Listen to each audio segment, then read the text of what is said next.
Introduction. How to get anything you want from anybody? Well, at least have the best crack at it. Have you ever admired those successful people who seem to have it all? You see them chatting confidently at business meeting or confidently at social parties. They are the ones with the best jobs, the nicest spouses, the finest friends, the biggest bank accounts, or the most fashionable zip codes. But wait a minute, a lot of them aren't smarter than you. They are not more educated than you. They are not even better looking. So, what is it? Some people suspect they inherited it, others say they married it or were just plain lucky. Tell them to think again. What it boils down to is their more skillful way of dealing with fellow human beings. You see, nobody gets to the top alone. Over the years, people who seem to have it all have captured the hearts and conquered the mind of hundreds of others who help boost them, rung by rung, to the top of whatever corporate or social ladder they choose.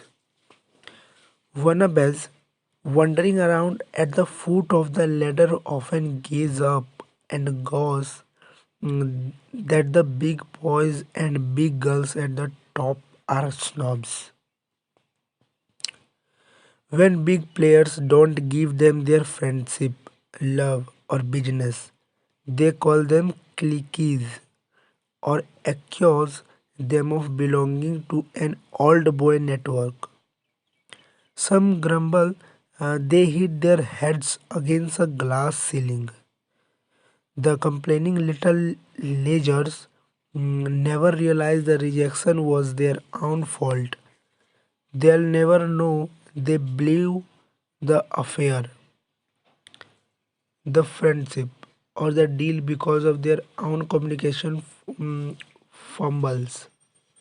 It says, though well liked people have a bag of tricks, a magic or a Midas touch that turns everything they do into success.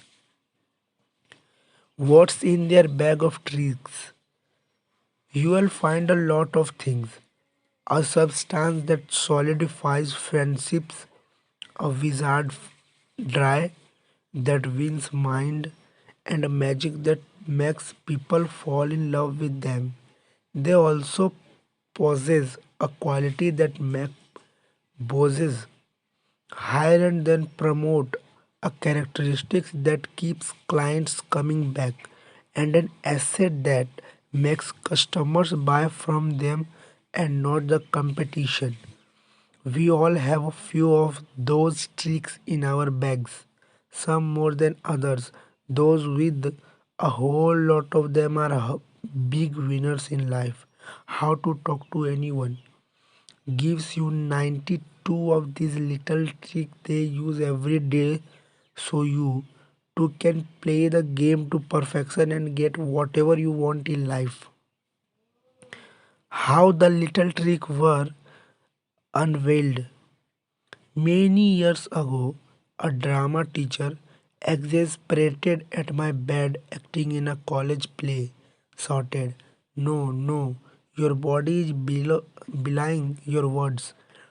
Every tiny movement, every body position he held divulges your private thoughts. Your face can make 7,000 different expressions, and each exposes precisely who you are and what you are thinking at any particular moment. Then he said something I'll never forget. And your body, the way you move, is your autobiography in motion. How right he was on the stage of real life. Every physical move you make subliminally tells everyone in eyeshot the story of your life. Dogs hear sound our ear can't detect. Bats see shapes in the darkness that elude our eyes, and people make moves that are beneath human consciousness but have tremendous power to attract or repel. Every smile, every frown, every syllable you utter, or every arbitrary choice of word that passes between your lips can draw others toward you or make them want to run away. Men, did your gut feeling over tell you to jump ship on a deal? Woman, did your woman's institution make you accept or reject an offers? On a concise level, we may not be aware of what the hunch is, but like the ear of the dog or the eye of the bat, the elements that make up subliminal sentiment are very real. Imagine, please, two humans in a complex box wire with circuit to record all the signals flowing between the two. As many as 10,000 units of information flow per second. Probably the lifetime effort of roughly half the adult population of the United States would be required to sort the unit in 1 hour's interaction between two subjects.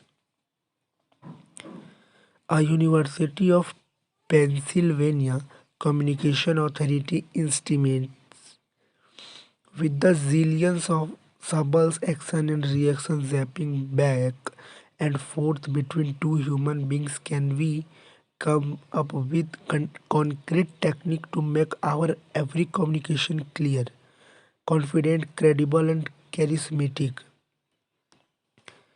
Determined to find the answer, I read practically every book written on communication skill, charisma, and chemistry between people. I explore hundreds of studies conducted around the world on what quality made up leadership and credibility. Intrepid social scientists left no stone unturned in their quest to find the formula. For example, optimistic Chinese researchers hoping charisma might be in the diet went so far as to compare the relationship of personality type to the catecholamine level in subjects' urine. Needless to say, their disease was soon solved. Dale Carnage was great for the 20th century, but this is the 21st. Most of the studies simply confirm Dale Carnegie's 1936 classic How to Win Friends and Influence People. His wisdom for the ages said success lay in smiling, showing interest in other people, and making them feel good about themselves. That's no surprise, I thought. It's as true today as it was more than 60 years ago. So, if Dale Carnegie and hundreds of others since offer the same astute advice, why do we need another book telling us how to win friends and influence people? Two mammoth reason. Reason one. Suppose a sage who told you when in China speak Chinese but gave you no language lesson. Dale Carnegie and many communication experts are like that sage. They tell us what to do but not how to do it. In today's sophisticated world, it's not enough to say smile or give sincere compliments. Cynical business people today see more subtleties in your smile, more complexities in your compliment. Accomplished or attractive people are surrounded by smiling sycophants, foreigning interest and fawning all over them. Prospects are tired of salespeople who say the suit looks great on you when their fingers are caressing case register keys. Women are worried of suitors who say you are beautiful when the bedroom door is in view. Reason 2. The world is a very different place than it was in 1936 and we need a new formula for success. To find it, I observed the superstar of today. I explored technique used by top salespeople to close the sale, speaker to convince clergy and convert performance pu- to engross, sex symbol to seduce, and athletes to win. I found concrete building block to the elusive qualities that lead to their success. Then I broke them down into easily digestible news. News. You can use techniques. I gave each a name that will quickly come to mind when you find yourself in a communication drum. As I developed the technique, I began sharing them with audience around the country. Participants in my communication seminar gave me their idea. My clients, many of them CEOs of Fortune 500 companies, enthusiastically offer their observation. When I was in the presence of the most successful and beloved leader, I analyzed their body language and their facial expressions. I listened carefully to their casual conversation, their timing, and their choice of words. I watched as they dealt with their families, friends, associates, and adversaries. Every time I detect a little nip of magic in their communicating, I ask them to pluck it out with tweezers and expose it to the bright light of consciousness.